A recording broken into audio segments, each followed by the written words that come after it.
New Year's Day is pagan. New Year, more magic. I know I recently put something out on my channel, linked up here, about Christmas being pagan, and at the risk of sounding like I've got an axe to grind, and I really don't, I wanted to explain a few little bits about New Year too that might surprise you.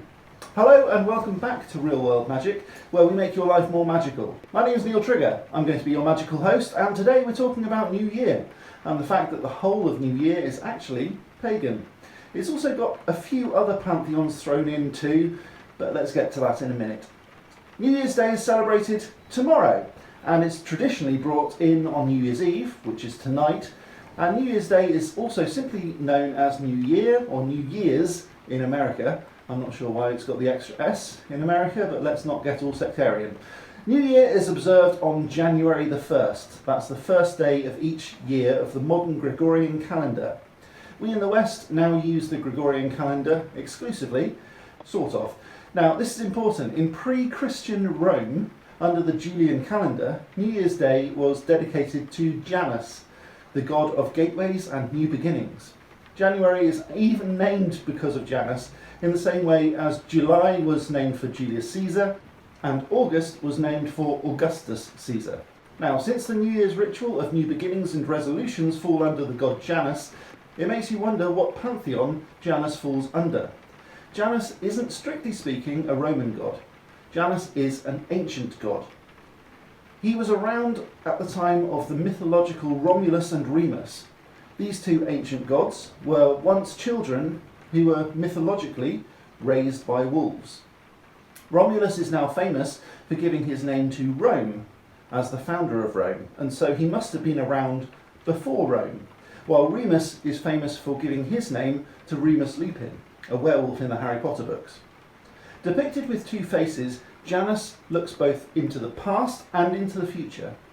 Janus is also the god of endings, so if you want to really celebrate New Year properly, that is, traditionally, as well as starting something new, you also need to end something as well.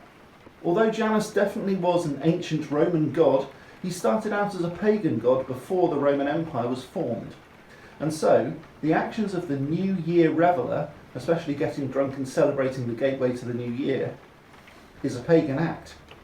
It started out that way, it continued that way during the Roman Empire, and yes, it seems it's pretty much that way right now. The only difference now is that we appear to have forgotten the fact that this whole shebang is a pagan ritual. Let's look a bit closer now then, shall we? Toasting or drinking something to see in the new year is something that's common in both America, the UK and most of Europe. But more importantly, what is it we do before we take a sip? We clink the glasses, right? Cheers! In England we say cheers. In America they say cheers too, but in Finland they say kippis, which means kissing. The kissing sounds cute, but it's a bit more sinister than that. It's not the people that kiss, it's the glasses, which also sounds quite cute too, except the reason that the glasses kiss dates back to the Norse god worshipping Vikings. They were brutal fighters and very mistrustful of one another. They'd often poison one another, so the kissing of the glasses dates back to the wooden flagons of beer or mead smashed against one another so that each drink spills into each other's flagons, so that any poison will go into all flagons at the same time. And that way trust is built and nobody gets poisoned, because the poisoner would have the fear of drinking it themselves. The cava, or champagne, that people drink comes from Spanish influences of grapes. Grapes, you say? Yes, grapes. At each strike of the clock at midnight, Spanish people eat one grape, one for each month of the year ahead, for good luck. I guess it's just been smushed together into a drink of fermented grape juice instead. Nowadays, the Norse practice of kissing flagons has changed into kissing each other at New Year, especially in the USA.